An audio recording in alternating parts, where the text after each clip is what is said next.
I was setting up this camera and then I broke the tripod.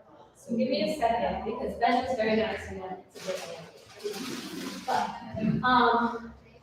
as for wondering, there is a live stream video that will be available pretty much immediately after this. That is happening.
the leader of this homeschool Shakespeare thing. Thank you for letting me your children. It's been a very, very fun time. I love Shakespeare. I direct the after class for the Shakespeare Company here. We've done a lot of different things. We're not doing all of Romeo and Juliet because then you would be here for like 3.5 hours. So if you look on your little piece of paper, it says 1/3 of Romeo and Juliet. So if you know the show, we're going through the balcony scene, so no one has to die and all that. I am taking a video. I'm taking 2 videos. Please refrain from taking your own video or pictures, just because as an actor, it's really boring to act to a bunch of cameras. That's kind of sad. So I will make it available to all email the parents if you know a parent, or if you're worried that you won't get it, you can just talk to me afterwards, and I will get your email, and I will email it to you. A little note about what we're doing here. They were not required to memorize the lines. Some of them have taken upon themselves to memorize parts of it, which is very fun. But that was not the goal here. The goal was to understand the language and to tell a story. It's going to be pretty low tech, but thank you for being here. Hopefully you won't need the bathroom the whole time you're here, but if you do, it's just out there and down the hall. Amazing. Get this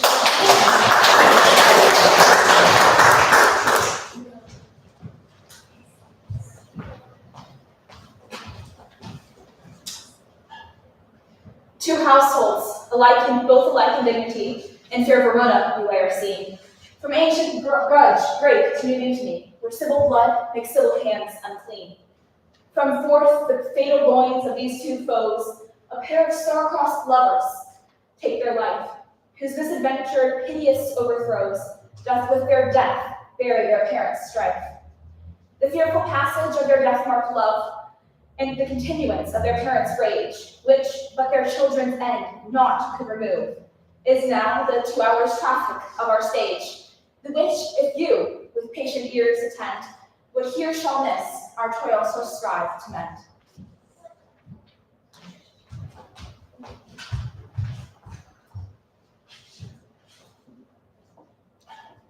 Gregory, I might learn how to carry coals. No, for them you should be tall readers. I mean being colored will draw. I was with enjoyment out of college, I strike quickly being but thou art not quickly moved to strive.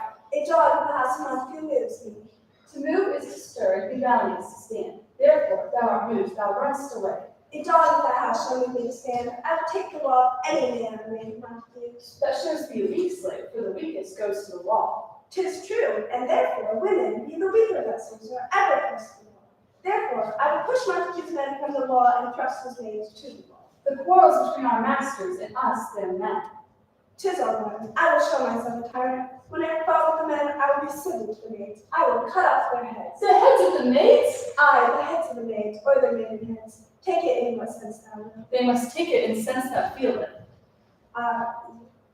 Me they shall feel like able to stand, and 'tis known I never eat a piece of flesh. 'Tis well thou art not fish, if thou hast him, poor John. Draw thy tool, here comes of the house of Montagues.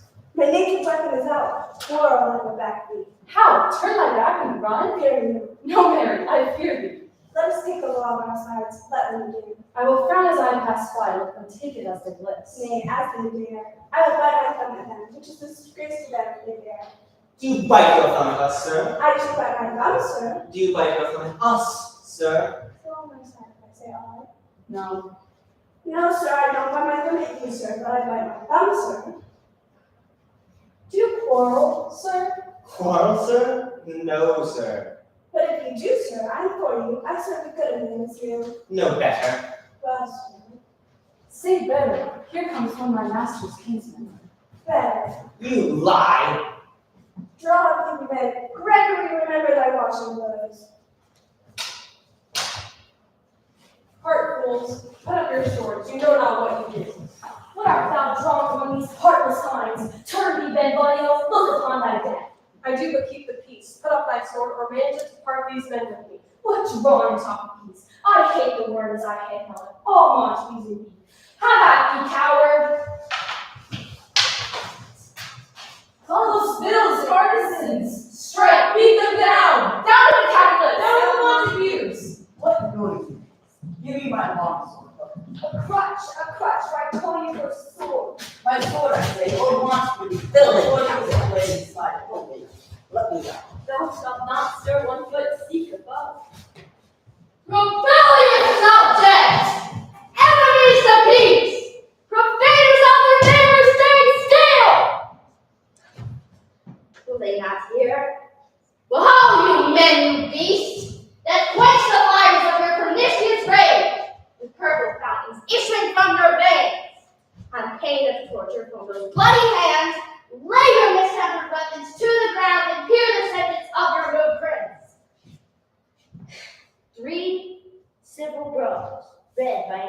by the old Capulet and Montague, have thrice disturbed the quiet of our streets, and they grown as ancient citizens, cast by their prey, receiving ornaments to wheel old parsons and heads low.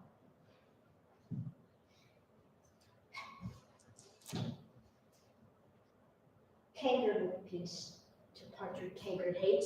If ever I see you in our streets again, your lives shall pay the forfeit of this peace. At this time, all the rest depart away. You, Capulets, come along with me, and Montague, come you this afternoon to know of further pleasure in this case. To Old Freetown, our common judgment place. Once more, on pain of death, all men depart!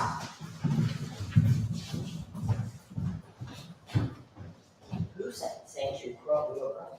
Speaking of, you review Bible again? Here were the servants of your adversary, and you were as close by me ere I did approach. I drew to part them, and an instant came the fiery Tybalt with his sword prepared, which, as he breathed defiance into my ears, he swung about his head and cut the winds, who, nothing hurt withal, hissed him in scorn. While we were interchanging thrusts and blows, came more and more, and fought on part and part, till the prince came, who parted either part. Oh, where is Romeo? Saw you today? Glad I am, it's not this way. Madam, an hour before the worshiped sun peered forth the golden window of the east, a troubled mind drove me to walk before it. For underneath the grove of sycamore, the westward route from the city side. So early walking did I see your son, towards him I made, but he was ware of me, and stole into the covert of the wood, I measuring his affections by my own, which then most sought, where most might not be found. Being one too many by my weary self, pursued my humor, not pursuing his, and gladly shunned who gladly fled from me. Many a kiss hath the urgent seen, with tears augmenting the fresh morning's dew, adding cause more cause with his deep sighs. But all so soon as the all-cheering sun should in the furthest east begin to dawn, the shady curtains for Roy's bed.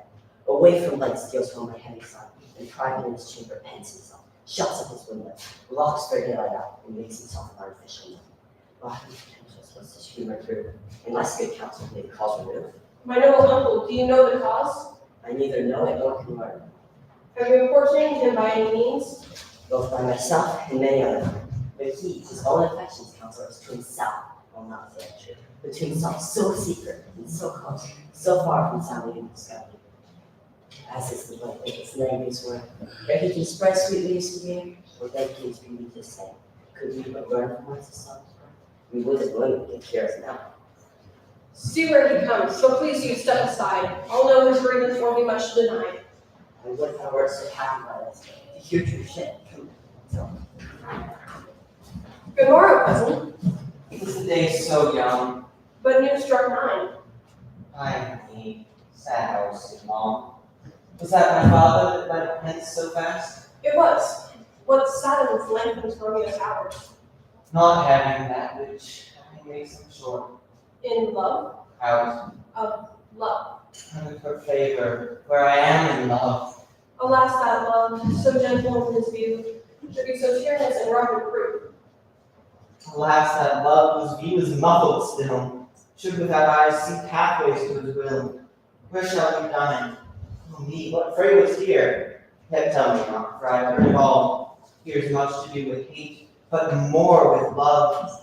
Why then, oh brawling love, oh loving hate, oh anything of nothing first create, oh heavy like in serious vanity, misshapen chaos of well-seen forms, feather of lead, bright smoke, cold fire, sick health, still waking sleep that is not what it is.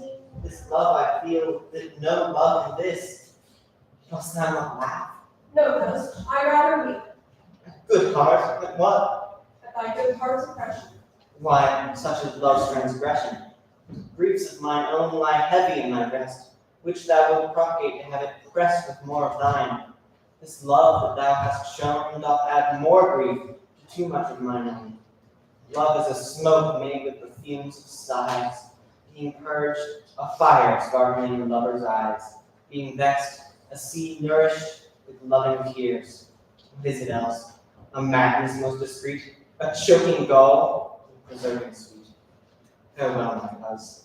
Soft, I will go along, and if you leave me so, you do me harm. Tut, I have lost myself. I am not here. This is not Romeo. He's some other where. Tell me in sadness, Who is that you love? What, shall I groan and tell thee? Rome? Why not? But sadly, tell me who. A sick man in sadness makes his will, a word ill-urged to one that is so ill. In sadness, cause I do love a woman. I aimed so near what I supposed you loved. A right good marksman. She's fair, I love. A right fair mark fair cuz as soon as hit. Well, in that, miss.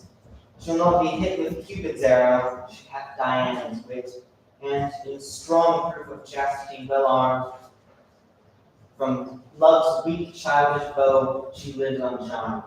She will not stay the siege of loving terms, nor bide the encounter of assailing eyes, nor ope her lap to sink seducing gold. Oh, she is rich in beauty, only poor that when she dies, with beauty dies her store. And she hath sworn that she will live still chaste. She hath, in that sparring against huge waste, for beauty, starved with her severity, cuts beauty off from all posterity. She is too fair, too wise, wisely too fair, to merit bliss by making me despair. She hath forsworn love, and in that vow I do live dead, but live to tell it now. Be ruled by me. Forget to think of her. Oh, teach me how I should forget to think. By giving liberty unto thine eyes. Examine other beauties. 'Tis the way to call hers exquisite and question more. These happy faces that kiss fair ladies' brows, being black, puts us in the mind they hide the fair. He that is struck blind cannot forget the precious treasure of his eyesight lost. Show me a mistress that is passing fair. What doth her beauty serve but as a note where I may keep you past that passing fair? Farewell, thou canst not teach me to forget. I'll pay that doctor or else die in debt.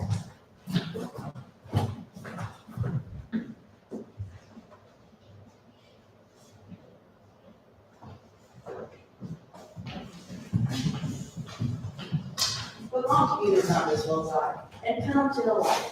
It is not hard, I think, for men's soul to speak of peace. Of all the wrestling are you both and pity. And pity to suit and also, but now, what say you to my suit? But saying all what I said before, my child is yet a stranger in the world. She hath not seen a change of 14 years, but 2 more summers good in their pride, ere we may think her right to be a bride. Younger than she, a happy mother's head. And she is soon married by those so early made. Earth has swallowed all my hopes but she's the hopeful lady in my heart. Will move her gentle face, give her heart. My will to her consent is but apart.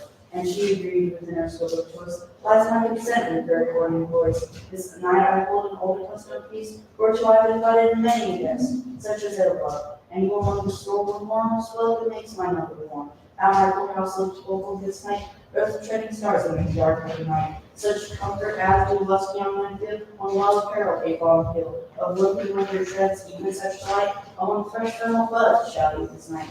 And here at my house, here all see, and like his most, his merit most shall be. Which on her view of me and mine, being one may stand number during reckoning now. Come go with me. Go, Sirrah, church about good favor on her. Finally, persons out his names over here, and to them say, my house is welcome.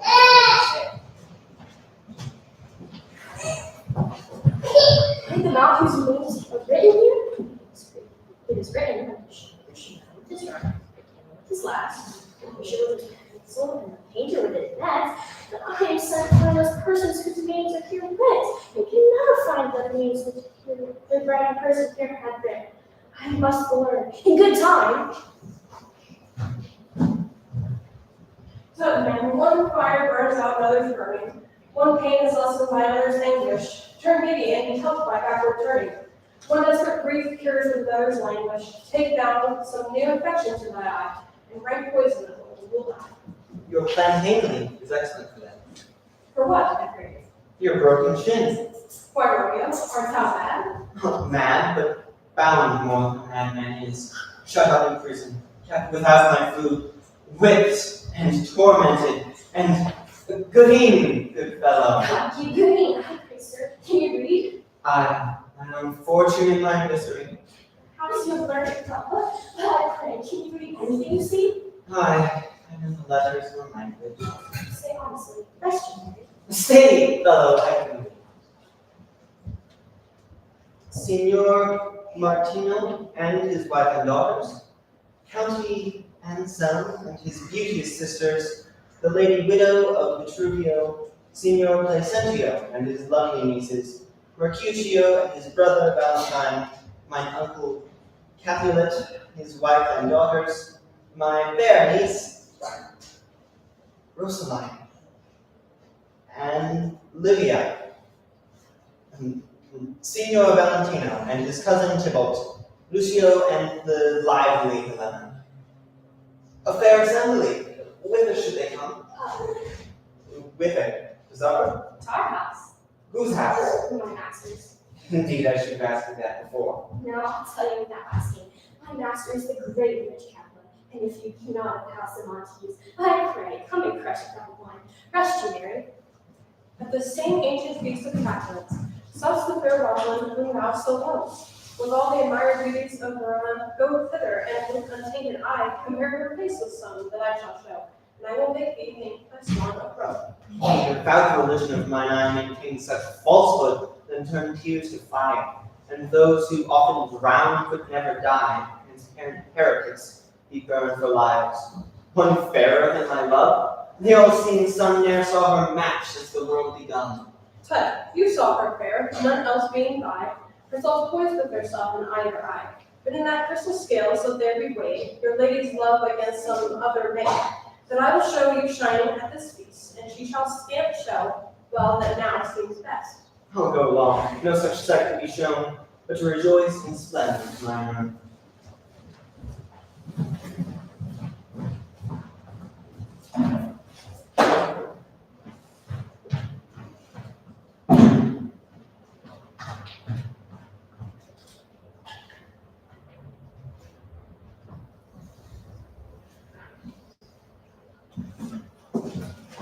Nurse, where is my daughter? Call her forward to me. Now by my maiden head, a 12-year-old, I made her come. With lamb, with ladybird. Where is this girl? But Juliet! Hello, who calls? Your mother. I'm here. What is your will? This is the matter. Nurse, give me a while. We must talk in secret. Nurse, come back again. I remember me. Thou see our counsel. Thou knowest my daughter is in age. Faith, I can tell her age in you now. She's not yet 14. I lay 14 and 19, but to my teens being spoken of. She's not 13, but how long is it now till Wednesday? A fortnight and odd days. Even out of all the days of the years comes Lamb's Eve, the night when she be 14. Susan and she, God rest all Christian souls, she was too good for me. We're of an age, well, Susan is now with God. But as I said, on Lamb's Eve, the night when she shall be 14, that shall she marry our remembered vows, this since the earthquake 11 years. And she was weaned, I never shall forget. Of all the days of the year, upon that day where I blamed the word was to my death, sitting under the dove house wall, my lord and brood were then at Mantua. Nay, I do bear a brain, but as I said, when I did taste the word on the nipple of my dove, I felt it pretty full to see it catching and foul off with the dove. Shame rolled to the dove house wall. 'Twas no need I strove to bid me trudge, and since the time is 11 years, for then she could stand high alone. Nay, by the rood, she could have wanted one all bounds. For even the day before she broke her vow, and then my husband, God be with his soul, he was a married man, took up this child. Yea, quoth he, dost thou fall upon thy face? Thou wilt fall backward when thou hast more wit. Wilt thou not, Jewel? And by my holiday, the pretty wretch left crying and said, I just see how the chest of cow now. I warn, I shall live 1,000 years, I never shall forget it. Wilt thou not, Jewel? Consent thou too, I pray thee, nurse, say I. Yes, madame, because I cannot use what's allowed to think I could be proud and say, I that born the finest brown, a bump as big as a young cockle stone. A perilous mountain, cried the Yea, quoth my husband, fall upon thy face, thou wilt fall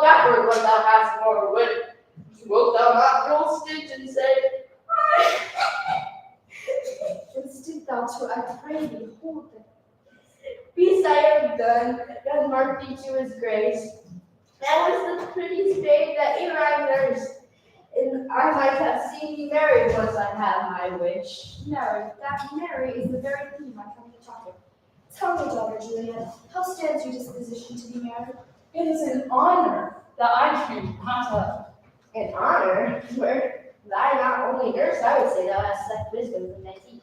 Well, think of marriage now. Younger than you, here in Verona, ladies of esteem are made already mothers.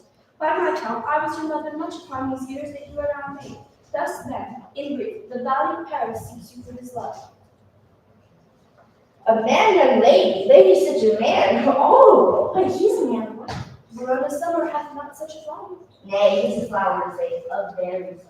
What say you? Can you love the gentleman? This night you shall behold him at our feast. Read over the volume on young Paris's face, and find delight writ there with beauty's pen. Examine every marred lineament, and see how one another lends content, and what spirit in this fair volume lies. Going written in the margin of his eyes, this precious book of love, this undying wonder, to be divided only lacks a cover. The fish lives in the sea, and 'tis much pride, for fair without the fair within the hide, that book in many's eyes does share the glory. Then in the cast locks in the golden story. So shall you share all that he doth possesses, by having him making yourself no less. No less, nay bigger, would grow by men. Speak briefly. Can you like the Paris's life? I'll look to life with looking like a moon, but no more deep will endark my eyes than your consent your strength to make it fly. Madame, the guests are come. Supper served up. You call me anything? You call. My young lady asked for it. Nurse cursed the danger, and everything there's drinking. I must hence to wait. I beseech you, follow straight. You follow me. Juliet, the Countess stays. Go girls, and have a nice day after days.